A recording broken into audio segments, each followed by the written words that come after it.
अस्सलामुअलैकुम वरहमतुल्लाहि वबरकातुहू। अल्लाह अज़्ज़ा वजल आप सब पर अपना ख़ास करम फरमाए और दोनों जहानों की भलाइयाँ अता फरमाए, खुशियाँ अता फरमाए, हर दुख और तकलीफ़ से महफूज रखे। अल्लाह अज़्ज़ा वजल आपको दुनिया और आखिरत में कामयाबी अता फरमाए।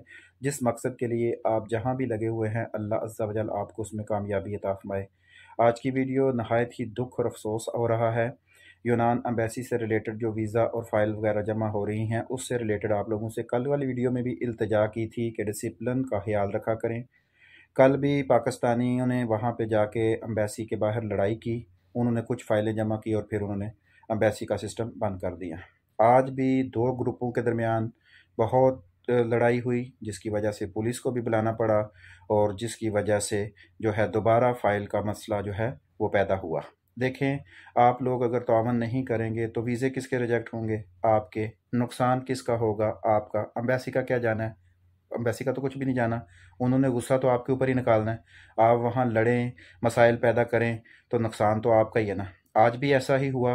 पिछले 2 साल बाद पहले भी ऐसा हुआ था और तमाम वीज़े जो हैं वो रिजेक्ट हुए थे। आज भी जो लोगों के वीज़े फ़ाइलें जमा हुई हैं और उनके वीज़े लगने के चांसेस बहुत कम हैं, ना होने के बराबर हैं। क्योंकि जब भी एम्बेसी के बाहर इस तरह के मामलात होते हैं तो एम्बेसी के जो लोग हैं वो वीज़ा जो है उसके ऊपर गुस्सा निकालते हैं। 2 साल के बाद एम्बेसी ने अटेस्टेशन और जो फैमिली के मसाइल चल रहे थे उनके ऊपर वर्क करना शुरू किया। अभी अमला मुकम्मल नहीं हुआ, चंद अमले के साथ एम्बेसी चल रही है। और आप लोगं के जो है बिहेवियर की वजह से किसी गरीब का नुकसान होता है। मसला ये होता है कि चंद लोगों ने वहाँ पे मसाइल पैदा किए। कितने लोग थे जो पहले से आके रात से आके वहाँ लाइन में लगे हुए थे ताकि उनकी बारी आ जाए, और चंद लोगों के मसले की वजह से वो बेचारे, उनका वक़्त भी ज़ाया हुआ, उनको परेशानी भी हुई और उनको दोबारा घर वापस जाना पड़ा, क्योंकि फ़ाइलिंग का सिलसिला जो है वो एम्बेसी फिर बंद कर देती है। एम्बेसी में जब आप जाते हैं तो अगर आप डिसिप्लिन के साथ जाएँ और आहिस्ता आहिस्ता जाएं। सारे लोग एक दिन भी चले जाएंगे तो क्या फ़र्क पड़ेगा? 10 दिन वीज़ा पहले लग जाए, बाद में लग जाए, इससे कोई फ़र्क पड़ेगा? तो बराए करम आप लोगों से हाथ जोड़कर इल्तिजा है कि जुल्म ना करें, ज़्यादती ना करें। हो सकता है आप में से जो लड़ रहे हैं वो अमीर हों, लेकिन चंद गरीब बच्चे जो बहनों का जेवर बेच के, जो ज़मीन बेच के बाहर जाने की स्ट्रगल कर रहे हैं, उन बेचारों का नुकसान हो जाएगा, उनका वीज़ा रिजेक्ट हो जाएगा। ये बात जहन में रख लें और ये बात अपने जहन में अच्छे तरीके से बैठा लें कि जब भी आप एम्बेसी के बाहर कोई रिएक्शन करेंगे तो एम्बेसी वाले जो हैं, गोरे जो हैं, वो रिएक्शन आपके वीज़े के ऊपर करेंगे, आपके फार्म टेस्टेड के ऊपर करेंगे। उन्होंने भी तो अपना गुस्सा निकालना है। कैमरे लगे हुए हैं, जिस बंदे ने हरकत की, पाइपलाइन ख़राब की, मैडम के ऊपर फाइल फेंकी, तो आप क्या उम्मीद रखते हैं कि वो वीज़ा देंगे आपको? वीज़ा लग जाएगा इस तरह आपका। आपने नुकसान किसका हुआ? आपका। उनका क्या? कुछ भी नहीं।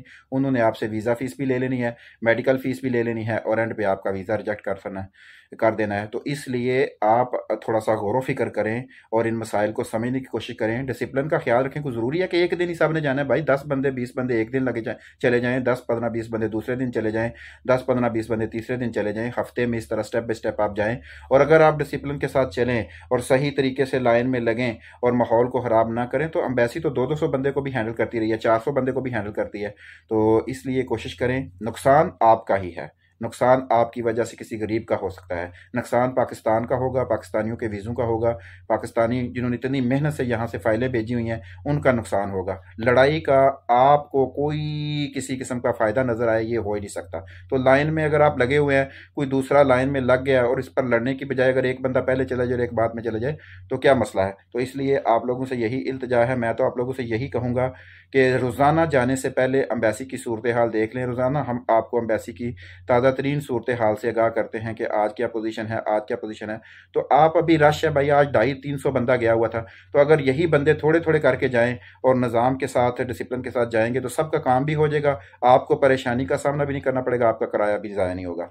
तो इसलिए आप लोग जो है वो अच्छे तरीके से मैनेज करें। मैनेज करेंगे तो आपका फ़ायदा है, वरना ये वीज़ा रिजेक्ट का सिलसिला जारी रहेगा और जो उन्होंने फैमिली पेपर और दूसरे पेपर अटेस्टेशन का सिलसिला शुरू किया है वो भी ख़त्म कर देंगे। तो इसलिए नुकसान होगा, बहुत ज़्यादा। बहुत सी फैमिलियाँ कतार में लगी हुई हैं कि उनके पेपर टेस्टेड हों और वो यहाँ अपने बच्चे जो हैं वो यूनान में लेके आएँ। तो इसलिए आप जुल्म ना करें, ज़्यादती ना करें, कोशिश करें एक दूसरे के साथ तावन करें। और वैसे भी हमारा दीन भी हमें यही दर्ज देता है कि दूसरों के लिए आसानियाँ पैदा करें।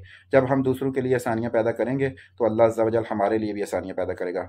आप लोगों को सब्र तहम्मुल के साथ काम करें, अपनी फ़ाइलें तैयार करवाएँ, Aahista Aahista step by step embassy जाएँ, रश ख़त्म होने दें, कम होने दें। इतने दिन फ़ाइलें जमा नहीं हुई, कौन सा वीज़ा ज़ाया होया जा रहा है।